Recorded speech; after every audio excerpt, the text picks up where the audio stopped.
it's very clear that people who are successful have others that come alongside them and walk through them on their journey towards living the dream. It sounds like that's what this guy did with you. He really did, and I still keep in touch with him. We still talk all the time. He plays my music at weddings, which I still have such a hard time, you know, when the teacher becomes the, you know, the student, or however you want to say it. But it's a very gratifying feeling to know that somebody that I looked up to thinks highly of what I've accomplished with his training. Very cool. What do you do with the naysayers? Like, you look back over your life, and there's people that are, you know, sometimes naysayers, they're critical of us. How have you handled that? Well, people, for the most part, that never ends. Every day, it's still to that point where, you know, you have to be strong. You know, every now and then, of course, it bothers you in a bad review, in my case, in a bad review, or somebody who doesn't want to play your song on the radio, or that writes something nasty after a concert, like, why did he say this and why did he do that? But it's really important to have conviction about what you believe in, and to not let other people's judgment of you deter you from the things that matter to you in life. And that's very hard. Every day I wake up with that. You know, I look at my email. What's it going to be today that is going to be the thing that's going to give me, you know, nervous knots in my stomach? Why did he say this? Why did he do that? But in the sheer volume of the number of people that I come in contact with, there's going to be a percentage of that. And like all of us, there's going to be, whether it comes in the form of somebody who, you know, cuts you off in the parking lot, or whether it comes in the form of a bad review, it's all the same thing. It's other people judging your choices, and you have to stay true to your convictions.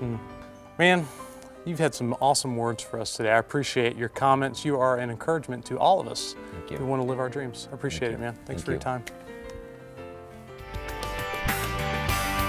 We'll be right back with more Dr. Mike, Changing Your Reality. No matter what stage of life you're in, Dr. Mike's message of radical change will help you make the lasting changes you've always dreamed about. For a gift of $14.99 or more, you'll receive the life-changing CD that will help you embrace the kind of change that will revolutionize your life. Confront your fears about change head on. Transform the way you think about your life and your future, and allow God to be the catalyst of powerful, radical change. Call 1-866-882-7488 or visit our bookstore at myrealityonline.com. The research is clear. Stress can have a devastating effect upon your physical health, your relationships, your ability to perform at work, and even your spiritual life. People just like you are desperately trying to find relief from their stress, often feeling like there's no way out of the stress-filled life. But there is hope for you. Dr. Mike's new stress management program, De-Stress 21 Days to a Less Stressed Life, will help you conquer stress once and for all and find the peace that passes all understanding. For a gift of $39 or more, you'll receive Dr. Mike's book, as well as a workbook, which provides practical day-by-day instruction that will yield a less stressed life in just 21 days. You'll also receive the 2 companion relaxation CDs, which will obliterate the effects of stress in your body and help you achieve a state of relaxation even more peaceful than sleep. Call 1-866-882-7488 or visit our website at myrealityonline.com today. You're watching Dr. Mike, Changing Your Reality.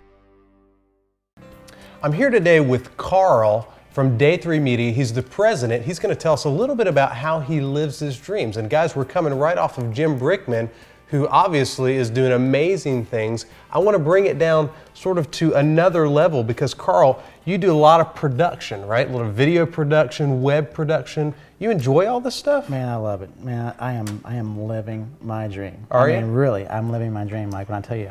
I'm living my dream. I can't tell you more, because this is what I've always wanted to do. Yeah. I mean, working in television, working with computers, designing stuff. It's awesome. I don't want to stop at night.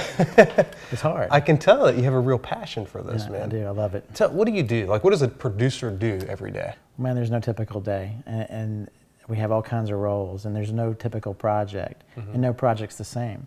So all the aspects of the process that we go through is different every time, and that's what's exciting about it. Yeah. Okay, so when did it first dawn on you, okay, I'm going to be a TV producer. I'm going to be a production guy. Right. Man, real young, 14 years old. Yeah. 14 years old is when it started for me. My parents owned a video store, had movies for rent and stuff like that, and equipment, VCRs and stuff, and they had a camera. I picked up a camera. Yeah. Man, I never put the camera down.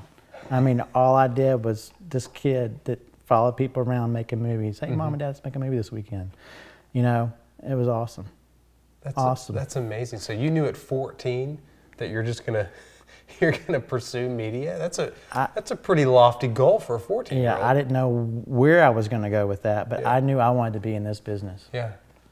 So, Carl, how did this develop? I mean, one day you're a 14-year-old kid, have the TV camera, pushing it in everybody's face. The next day, you're the president of a production company. That's a pretty big deal. Right. Well, I'll be honest with you, it didn't happen overnight, and it didn't happen right out of school. You know, I left my dream, to be honest with you. Did you I really? left it. I was doing it right out of college and quit. Why did you leave that? Well, I was traveling, and you know, it was fun, dude. It was so much fun, the excitement.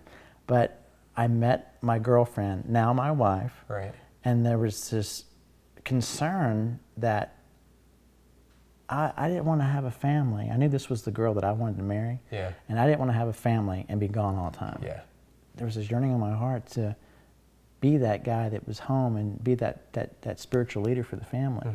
So I honestly can't pinpoint why I left, Yeah. but I knew I needed to leave for my family. So what did you do? I mean, were you pumping gas or something? No. I didn't up and quit it. It was over a period of time. I kind of gradually got out of it and got into business, and then got into the finance world with accounting and then mortgages. You know, accounting. I was sitting there counting beans. I'm like, I ignored it, I guess. Yeah. You know, wasn't fulfilled doing it.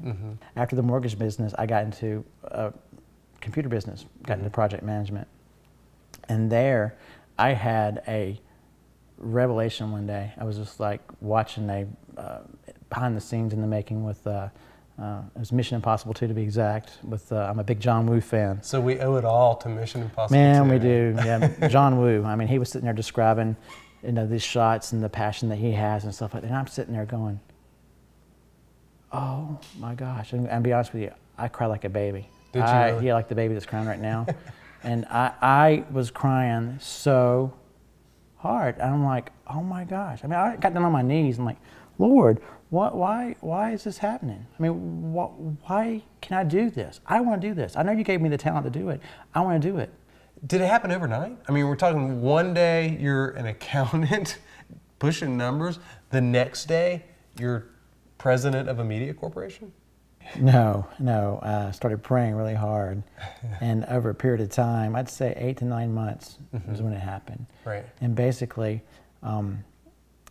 little things started coming to me from God that I could clearly identify it was God.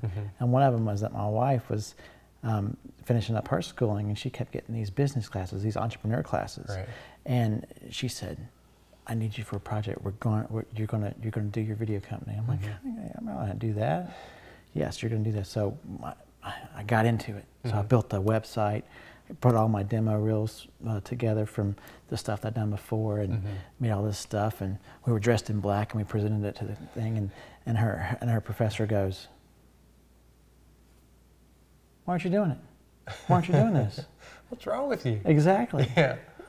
Why aren't you doing this? It kept playing over and over. Why aren't you doing this? And seeing the people in the audience that were like engaged with my stuff. Wow. Right.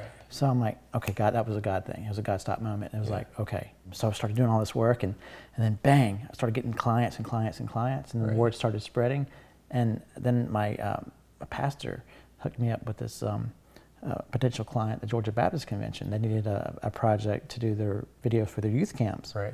I'm like, oh, this is awesome. And the thing is that I had to go away for 6 weeks to engage in this project. Right. Well, how am I going to do that and do my full-time 40-hour-a-week job? Right. So I'm like, okay, I got if I'm going to move forward, I got to quit. Yeah.